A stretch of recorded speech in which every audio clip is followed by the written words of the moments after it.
let me share with you how my spiritual awakening changed not only everything in my personal life, but everything in my life as a business owner, and how I use that to my advantage to create an even more profitable and scalable business.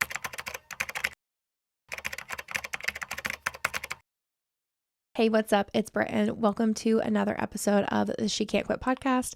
Today, I'm sharing with you kind of an encore from the last episode. If you missed that, I will link it in the show notes as well as in the description box if you're watching over on YouTube.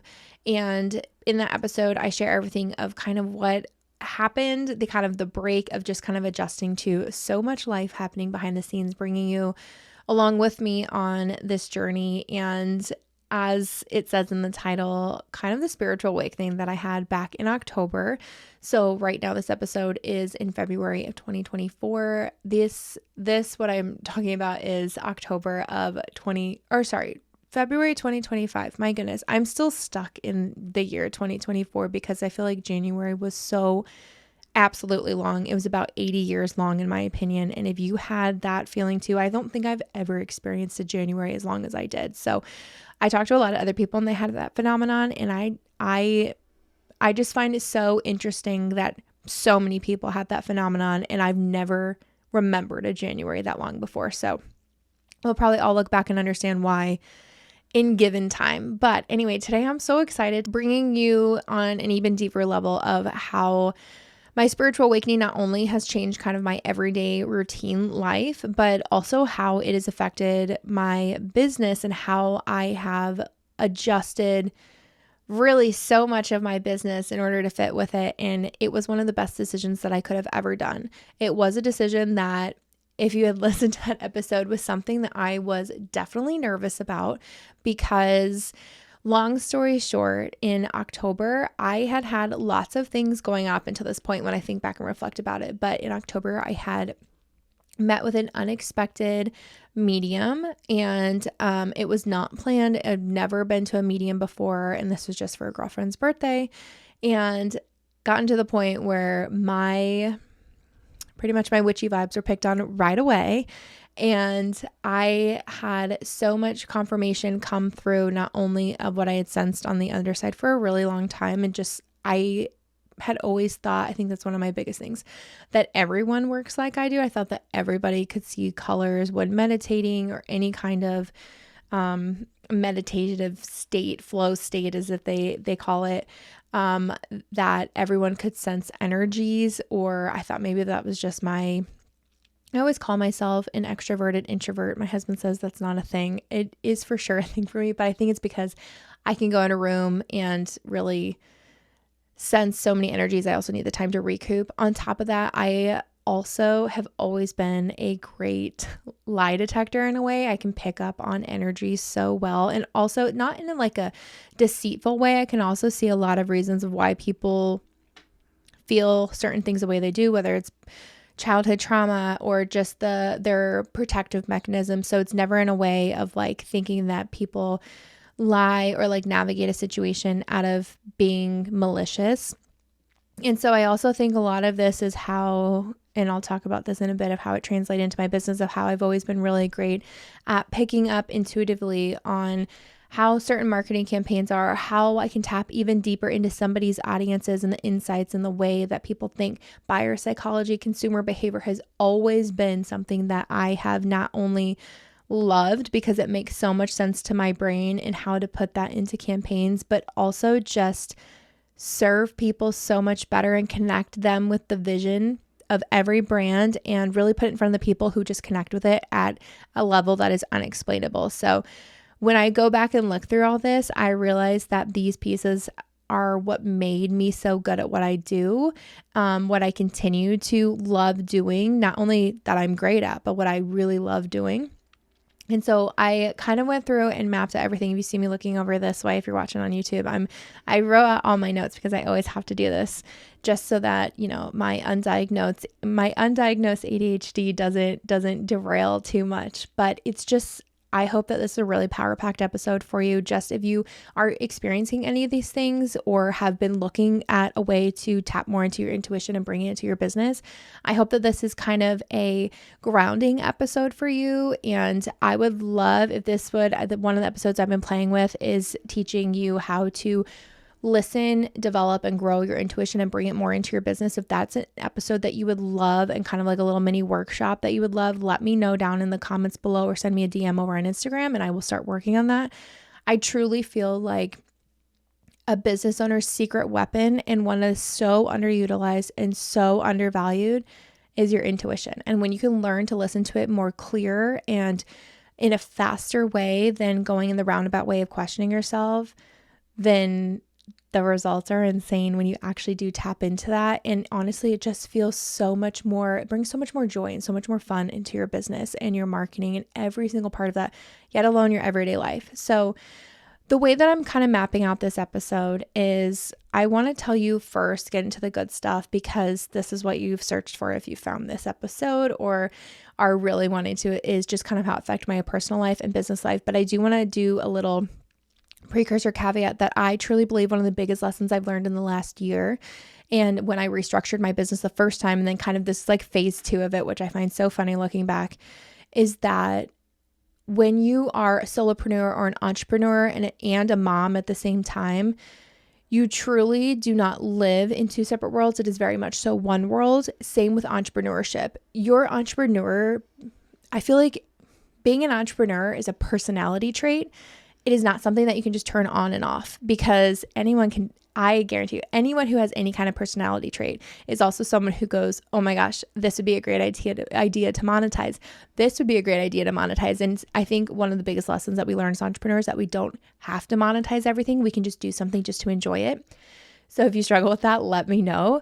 I know there's a lot of us out there. So when I think about all the changes that I'd made to my business, it really had to look at a point of where I'm working from one world and how to make one world feel really great and aligned to me, but also remember that my personality as an entrepreneur, as a mom, also really coincides as a business owner. And so it all is navigating from one world versus trying to navigate from two different worlds, because you're always going to feel like you're straddling one side, one foot on one side, one foot on the other side, and you're never going to find that balance, and you're always going to feel like you're about ready to break in half. Because while I don't believe that there is balance in motherhood and entrepreneurship, I do believe that it is like a pendulum swinging. Some days it leans more to one side, sometimes it leans more to the other, but no matter what, it is a world that creates magic because you get to live in those worlds together. You create one world. So there's nothing that's ever going to crack when you do that. So I shared a little bit of a little recap of what kind of happened. My intuitive gifts were confirmed, that I had psychic abilities. And this is one thing that I still have a hard time talking about, because I think part of my ego brain has a really hard time trying to understand it, or it's like trying to disprove it, because it is something that like you can't just go like take a test for and be like, oh, you're psychic, or oh, you have intuitive abilities. It is very much so something that comes internally, and something that if you lean too far, you're like, oh, is this really happening? And you really try to talk yourself out of it. And especially my realistic logic side of the brain is trying to understand this, but when I actually will sit and put it on paper, I'm like, there's no way that this should have worked, or I should have known this, or any kind of that capacity. So if you are questioning yourself, if you are trying to step into the intuitive world or test out your psychic abilities, and that's the thing, we all have intuition. It is in biology that we have that gut feeling or the ability to sense danger. I think it's just when we live in a world where, one, we have so much going on in this world. It is a constant, noisy, modern world. That's just what it is. We have so many energy takers, energy givers, stuff like that. They're constantly kind of pulling and pushing. But at the same time, too, it's really hard when we have conditioning parts of ourselves telling us it should look like XYZ. And I do feel like if you ever step into the spiritual world or have looked into it, especially if you go over on TikTok, and any kind of that, I always want to give a caveat and just say, remember that your spiritual journey will always look very different than others. There is no one way or the other. And I think people can experience things on different levels. So there is not a right way or a wrong way to be spiritual or sensing any kind of energy. It is more so a collective feeling, in my opinion, which is also, I do believe in the same belief that others a lot of time do. And I'm getting tingles on my head when I'm doing this. But it's that everybody has abilities. It's just the ability to ground yourself enough and go into a flow state more within and like turn everything off in order to listen to that. So that just comes with practice. And I'm just saying this because I'm so new into my journey with this, but that was one of the things I kind of had to let go of and practice more. And it made more sense as I did it. Okay. So going into this, I was in a place in my business where I was feeling so burnt out energetically. And part of me really thought like I actually did go get ADHD tested. I still do think as an entrepreneur, I think it really just is my personality. I apparently did not test into the ADHD, which is fine. I really don't care because it wasn't going to do anything for me anyway. I really just was trying to learn a way to not be so burnt out all the time because I feel like I would get into these. The only way when I would go down my Google researches is ADHD burnout. So I'd go in these cycles of like go, go, go, go, go, go, go. And then all of a sudden I'd be so exhausted physically, mentally, energetically. And so that is really why I felt kind of that way. What I learned through all of this, and it was really much more so of how I was receiving energy and how I was expending it. I'm going to touch on this in just a bit of what I learned and like how I learned to kind of heal that part or like work with my energy. But I was in a place where I kind of knew the way I was working, it's not that I didn't love working with every client. It's that there would definitely be some kind of, like I wouldn't be able to go 1,000% versus like working with some other clients who I was able to use more of my intuitive abilities to be like, you know, this is, I think we should run this campaign. I think it's going to hit really well. And it was more so doing things outside of the box and doing things that hadn't been done before. And when I would work with those clients, it would just explode. It would be great. We'd have really great results and it would be a trend setting. We would be disrupting the industry and it was just so great and powerful and people would look and people would connect on a whole new level. So compared to the clients who were more so trying to copy and paste other strategies from everything else that was being seen in the digital world, I think I just realized that I just needed to position myself more with clients who would be open and willing to working with someone who is using more of that intuition and not being afraid to step outside the box and do something different because there is that intuitive pull, but then backing it by strategy. So that was kind of the thought process. And when I look back, kind of what was triggering me of where I just wasn't fully content in where I was and then trying to figure out if that was even a possible thing to do. And I think the other thing that I was constantly struggling with is the idea of, am I doing enough? Am I being enough? Because I feel like I just couldn't pinpoint what worked, what wasn't working, because I'm like, it was just an overall feeling where I just felt not dissatisfied, but like I was meant to do something more or do something at a whole new level, but I almost felt like that level hadn't been exposed or existed yet, if that's the only thing that makes sense. Long story short, when I got done with this medium, I had family members that had stepped through, and they're family members I've actually never met before. Let me just put it that way, all through the mother's line, which is where your intuitive gifts come through. It's known as the witch line too. They pretty much just said, you're meant to do this.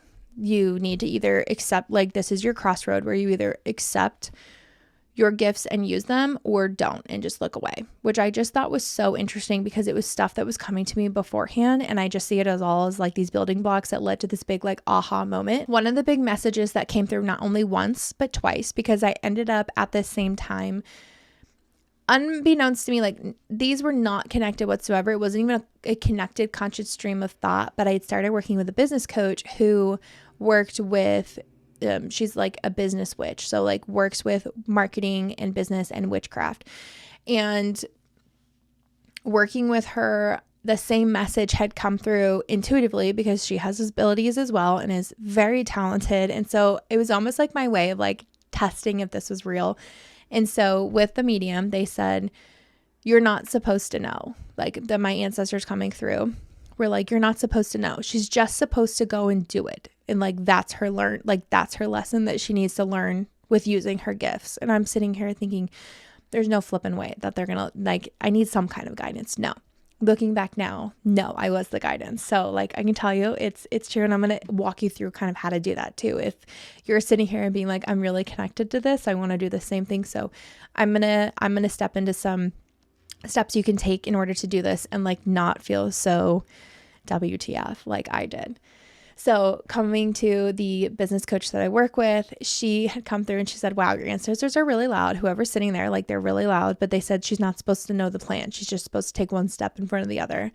And so it was, again, the same message. And I was like, all right, we're going to figure this out. So what do I do? How do I do this? And I kind of had to sit with this. So let me tell you, let me tell you how accepting and fully embracing. And like when I say fully embracing, I still very much so had to struggle with doubt, with fear of judgment, with not understanding quite what I was doing, but just being open and willing to do it. It is a very big journey. Like I said, I'm still very much so in the beginning. And I know that this is going to be like, I knew that this was kind of like a lifelong commitment in a way, but like it didn't seem like commitment. It was a lifelong, I knew it was going to be like a pivotal moment where I look back and go, that's where everything changed. And I'm only 4 months into it. Okay. So first I'm going to talk about personally how this has changed a lot of my personal life and how it's shown up and affected it. And then business wise. But like I said, a lot of this is crossover because it's very much so the same world. The number one thing for me, and like full disclaimer, I'm not a medical professional whatsoever. This is my journey. And so this is how I experienced it. This was the benefits. So like, obviously, if you struggle with anxiety, please make sure that you're seeing your professionals. Like I'm a full believer in medication and whatnot. So at the point that I had started working in embracing my abilities and whatnot, I was at an all-time high with my anxiety, probably worse. I don't even know if it was one of the pivotal moments. I think maybe one time before I'd been so overwhelmed, and it was when I was postpartum with our second, and my husband was overseas at the time. So I had 2 kids under 2 and just had postpartum anxiety like no other. And I just remember just the racing heart, the feeling like in your solar plex, just the pit all the time. And like I would be up for days, I felt like, of just, I could not relax. I could not turn off. I could not sleep. And so I was getting to that point again. And I had even almost, I had finally gotten to the point when we had moved out here to the East Coast and a little bit for a while. I've done therapy, and I think everyone should have a therapist. I love therapy. I think it's amazing. It's so beneficial. Everyone, I think, should have that outside person just to like digest and debrief life with, because being a human's really hard. And so out here, I had finally gotten to going to see my PCP, and I was like, you know what? I think I'm going to say yes to trying some anxiety meds. So we had tried that, and slowly my dose was still creeping up because I just didn't know what else to do or like how to handle everything. I had been at the highest dose for my anxiety meds, and I just was at a point where I was like, okay, enough. Like this just isn't working. So I had made the decision with my doctor to kind of wean off of them and get off of them. But at the same time too, this is where I started implementing a lot of energy practices. And long story short, I have been at I can probably say in the last, I don't know, really long time, that maybe like the last 4 months, honestly, I have had such minimal anxiety to where it's like I can function like a human again, and where I can, like my anxiety attacks, I can actually walk off the ledge and push them away and say, nope, we're not doing that today. And I think that has just been like the coolest thing to see versus like constantly living. I felt like I was constantly living in a state of an anxiety attack all the time. Like it would never go away fully. So that was something for me that stepping down this journey really helped me, as I feel like my anxiety literally disappeared. Which if you're someone who lives with anxiety, that's so hard to do. The other thing is that I really learned to understand myself a lot more, why I could see things that other people couldn't, why I learned how to understand myself more. And part of this too, so this business coach that I work with really works with 1, astrology, but 2, human design. So I am a manifester. And one of the things that I was having a really hard time with is that I think the only way that I can explain this, because I was trying to explain it to my husband, is that I can see the world in color, but everyone else kind of lives in the world of black and white. And so when I would come up with an idea or I would see things, it would be an idea that's about 10 steps ahead of other people. So even if it ended up, and most times it does, where people will come around to it at the end, they go, oh, we should have gone with your idea. Like that probably would have worked. So instead of feeling frustrated or like letting the like disbelief in that idea feed into my confidence, or let it affect my confidence or the value that I perceived I brought, or that like let it affect like my place there. Instead, it really allowed me to hold space for the fact that I could see or sense ideas that really haven't happened yet. So part of it, if you are familiar with human design, manifestors tend to be the disruptors, the trendsetters, the people who kind of get in on the early ground before everyone else kind of understands it at their level and it becomes something that's known. So this makes so much more sense for me, and I can understand why I could see it, but no one else could. So it allowed me also to not only bring that in my personal life, but in my business as well, and be able to cater my marketing, my messaging to fulfill those gaps to get them to the point so that they could see what I was seeing, if that makes sense. So I really got to understand myself at a whole new level. And it also helped me stop questioning myself, stop questioning why I think the way that I do, and really just embracing it and being okay with that.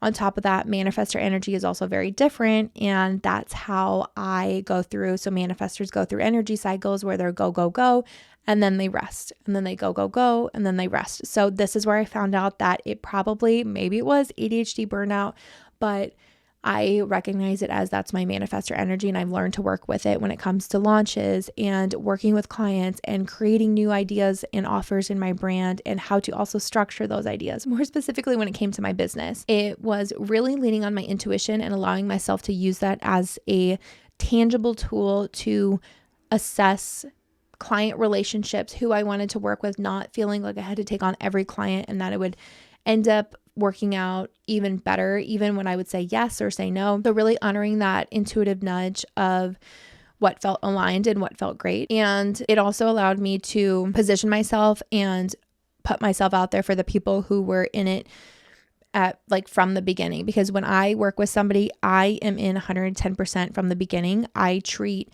your business like it's my business, because I know what it feels like to, one, build a business and put that out there and put yourself out there and grow it from this tiny little seed and grow your vision into something, or like be chasing it every single step. Everything that goes on inside of your business, I truly feel so honored to be there, and I treat it like it's my baby.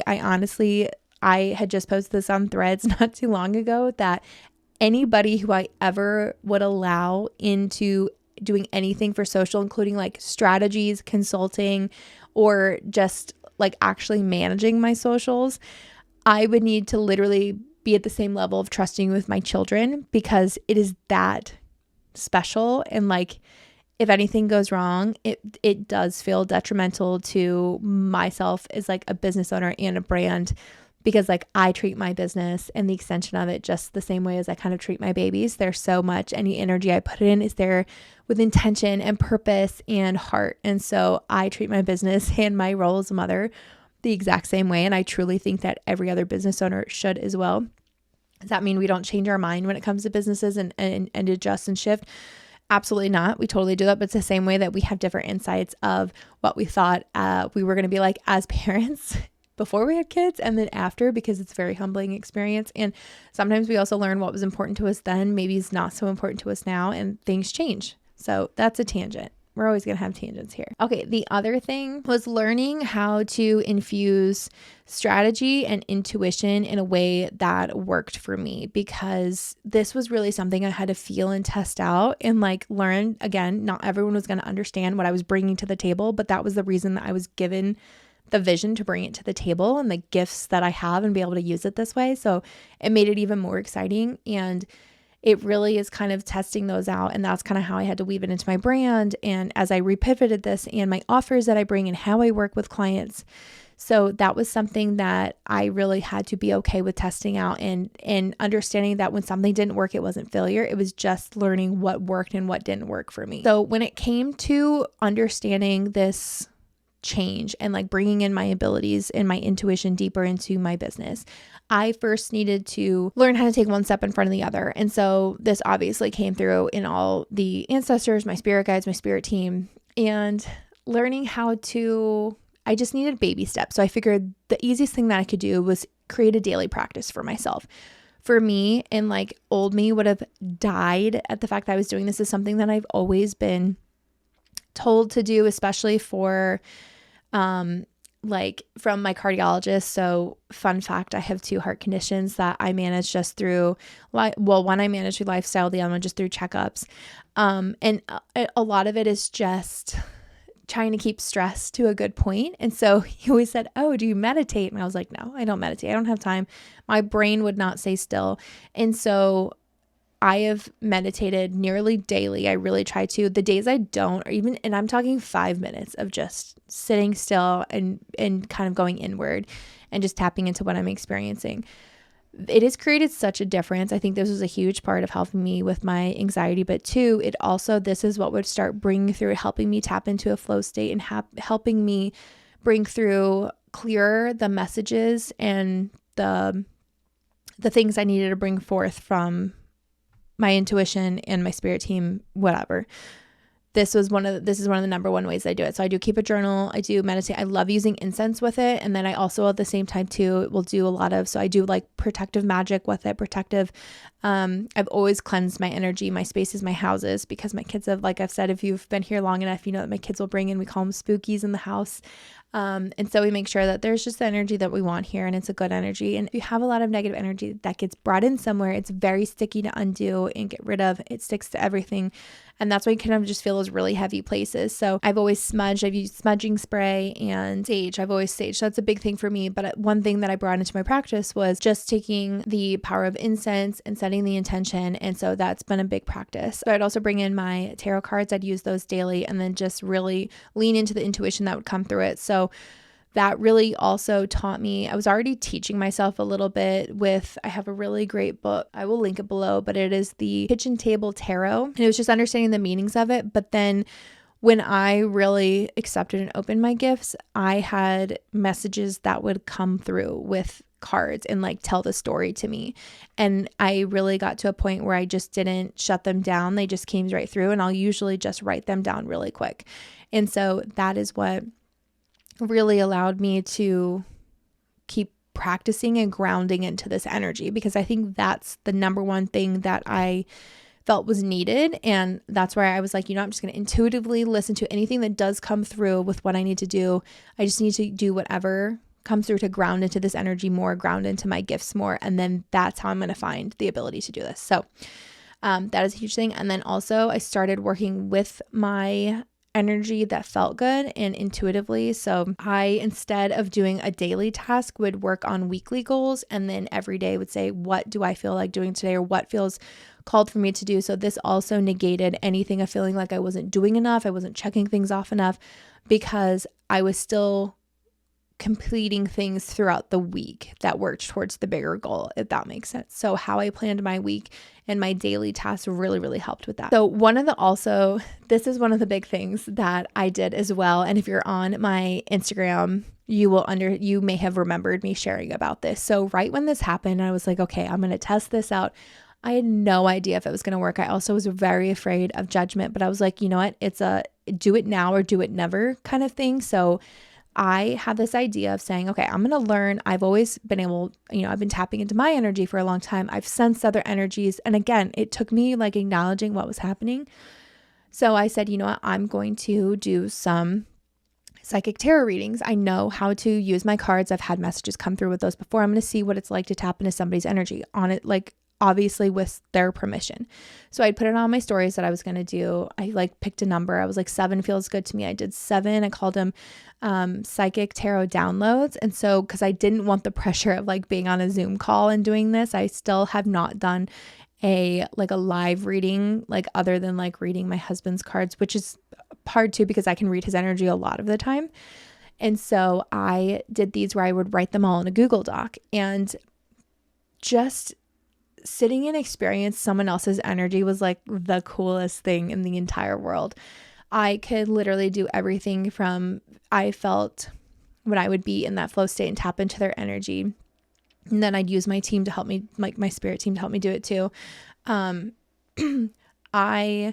would feel physical pain or touches, or like the way that they would bring it through to me to understand. One of them was like a lot of heartache going on. I literally got chest pain and I was like, oh, okay. And then the message came through like this person's really struggling with a lot of heartache going on, both with themselves and other people inflicting it. I also had somebody else's friend that they had lost. And the way it came through to me was somebody sitting on like having their hand on their shoulder, like constantly walking through with them.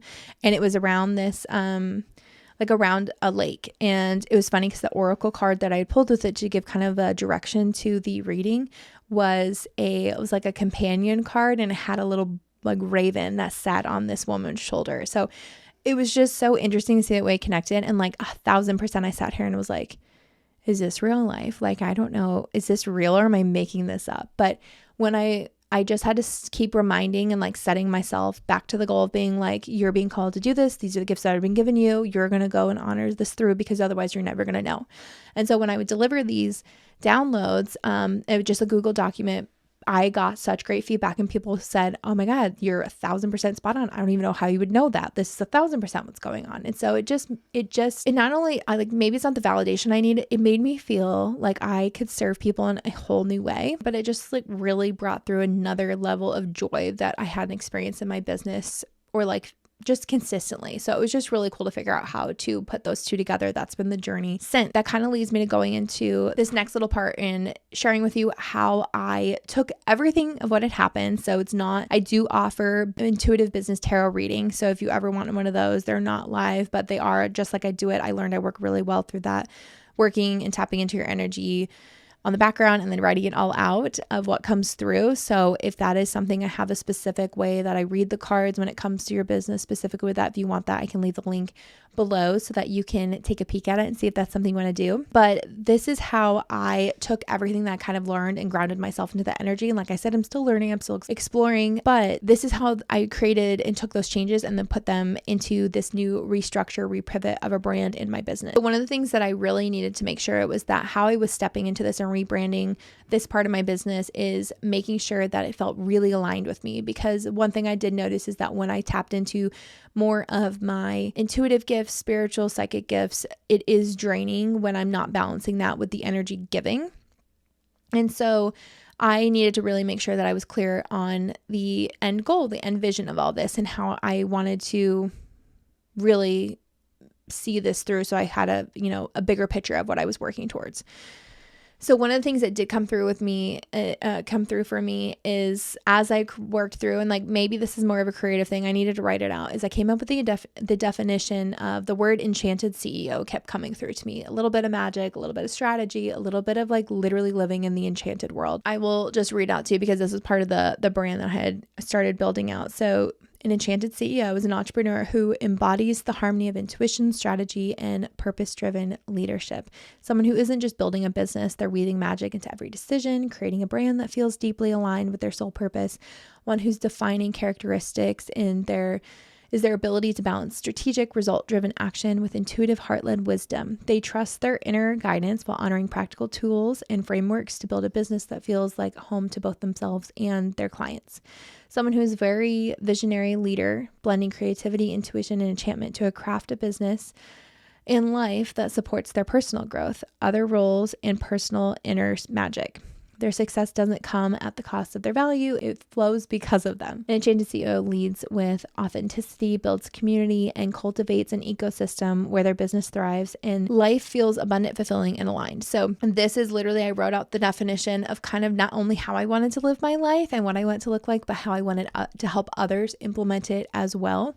And so this really became the starter of building that brand off of that pivot of messaging. So with this in mind, if that speaks to it all, I actually do have a few journal prompts that help you kind of carve out from this definition what being an enchanted CEO looks like in your everyday life. So if you are interested in grabbing those prompts, I'm going to put the link below so you can get them sent straight to your email, and then you can figure out kind of what that vision looks like and being able to build a plan backwards from that. So when I was really going through and figuring out what offers I wanted to keep and kind of bringing out how I wanted to show up in my business with this whole brand pivot as far as this level, I really needed to make sure that I was feeling whatever it was in alignment with my energy. So I needed a way that caused less resistance, less questioning myself, and less kind of snagging in the review process, and instead kind of streamlined it and allowed me to really tap into my zone of genius. So a lot of what I came to understand is that the people who I work best with most are also the ones who are sitting here saying, I just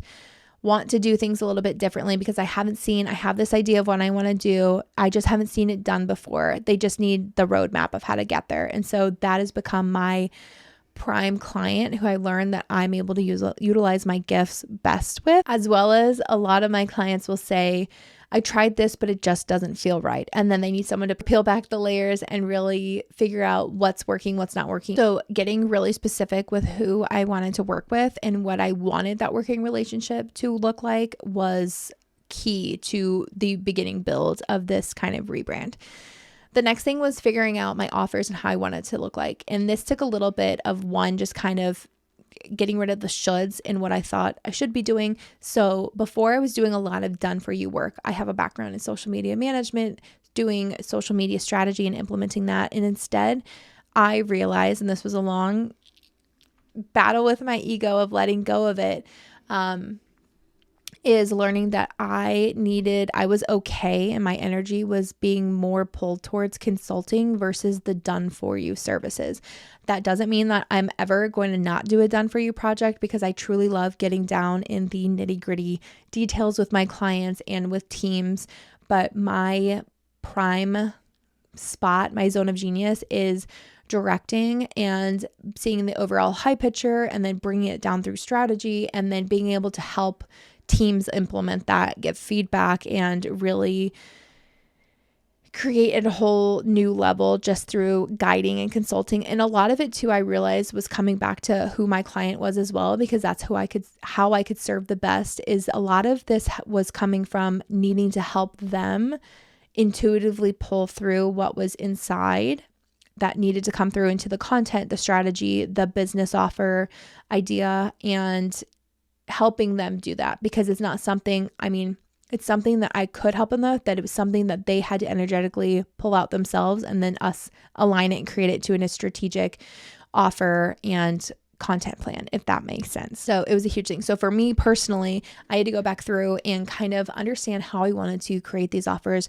where I could serve best. One of them was specifically creating an offer for someone who wanted to create an Enchanted CEO life. So I created my Enchanted CEO accelerator sessions, where we come in, someone will literally be like, I'm struggling with XYZ. This is what I feel like is working. This is where I'm struggling with. It's just not feeling right. And then we'll go through and map out everything from business strategy to marketing strategy and then creative strategy and adding it all in between and making a plan. We'll literally spend 60 minutes and go through and audit everything of where you feel like there are snags and making an action-packed plan for you to leave with, and then a little bit of follow-up, obviously. I also do have some longer containers if you need the more hands-on, making a map and having that overview. So I created a couple offers of that, and I really had to kind of feel out what worked well, what felt aligned with me. And then again, so this came down to my human design as well, being a 3/5. That I had to kind of test things out to feel like what felt good to me. Not that they didn't work, but I have to be very intentional and specific of how I want to spend and invest my energy in making sure that it repeated back, because I learned that when I do listen to that part of myself, even when I had to pivot or change certain things, it ended up being 10 times more successful than I ever could have imagined. So I've just intuitively learned to keep leaning into literally how I was built. Okay, so the other thing was bringing through offers that I had before and bringing them through into this brand that I knew still felt aligned. And so one of those is I used to do an Instagram audit with my old brand, the Fairy Tale Social. So I did bring that through to this brand, and it's the Insta brand Alchemy. But instead, I kind of added a whole new layer to it in really implementing some of the behind the scenes strategies that I had been implementing with clients before and never really it wasn't an offer that I created. And I realized that those were my intuitive practices taking over, because this was not a thing that has been done before. And so now this is something that is being built into an offer. I'm actually running a challenge here that will be soon. It's a free resource, free challenge starting on March 3rd. If you are listening to this episode before then, all about how to turn your Instagram evergreen. We have offers that we turn evergreen. So where they constantly running by themselves, but I found a way to create your Instagram to be evergreen in the fact that you're not always having to constantly produce content, but it's there to form as a funnel. So I created the strategy based on consumer behavior, studying it so much, going through the analytics based on being on the back end of hundreds of accounts on Instagram, but also learning how buyer psychology was really relating to their brand and how each person's specific audience was going through their Instagram and the thoughts that were coming through behind the scenes or like subconsciously, and how to pivot the messaging to support that and bring them through the entire customer journey in full. So that is what the strategy is based on. I'm going to put a link down below in the show notes if you're listening on the podcast, or the description box if you're watching over on YouTube, if you want to be part of that 7-day Instagram Evergreen Challenge. It is just an exclusive email offer because my audience, just like me, is very, very busy, and I kind of need something that I can plug into whenever my day fits it, but I do want to get the transformational results. So if you are interested in that, make sure that you get signed up for that below. Like I said, it's just a free resource, free offer. And that way you can implement some of these tips and this strategy that I have built for so many other clients. I think, like I said, the thing is when it came to offers with this is just learning what fits and what doesn't work. And you really have to detach that guilt that came to it. And that is what's worked for me so well. So I want to end this episode with a few tips that just I think really made adding my abilities, my psychic abilities, intuitive gifts, and bringing that through into my business and giving it even more power, and what really worked for me. So the first one is to, when in doubt, lean into your intuitive nudges and learn how to grow your intuition. Like I said, if this is another episode that you would love for me to do, I'm happy to do it, create some resources around it, because I truly feel like it is one of the most underutilized and undervalued tools that we all have as entrepreneurs, is tapping into our intuition and using that on a daily basis, no matter what.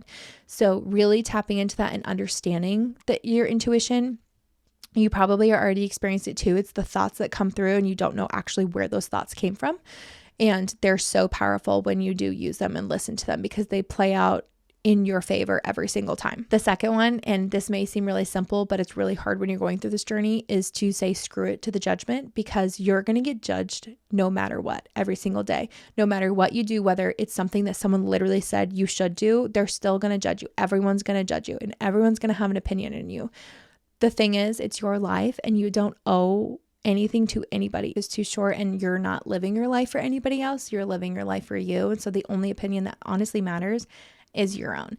And that's going to already be hard enough one to juggle and to go through and learn to be really confident with. So don't let anyone else's opinion do it. They're going to think you're crazy anyway, and they're already going to have a judgment on you, because anything that they say honestly is a reflection, and it's shadow work coming out for them that they need to reflect on in their life. The third thing that I just want to say is to connect to the bigger vision. When you take a second to sit still and understand what you want your life to look like without anyone else's judgment, without anyone else's shoulds or anything you've seen of any kind of guru or literally anyone else who maybe has done something that you're wanting to do, you're going to do it different, because your journey is meant to be different than anyone else's. It's why it was given to you. So when you sit and connect to the bigger journey and the bigger vision and literally how it feels, and you do a quick body scan when you're thinking about this, document it and then build from there, because that's how you're going to find your roadmap when you're trying to do this, especially if you're trying to do something like I did and bring in your psychic and intuitive gifts into your business, because there literally is no roadmap for you. You can take experience and guidance of somebody else, and it's just proof that it is possible. But what they exactly did is going to look totally different from what you may do and what might feel really, really great to you. Those are my tips for you. Like I said, there's going to be so many resources down below in the show notes or in the description box. And if you haven't already, please make sure to like and subscribe if this was helpful. I have some really exciting things coming up, so make sure that you are absolutely on the email list for everything so that you're not missing this, because this is going to be an action-packed next few months, and I don't want you to miss a thing, from free resources to offers to something that is launching very, very soon, and you're going to want to be invited to this. But thank you so much for listening to another episode, and I will see you in the next one.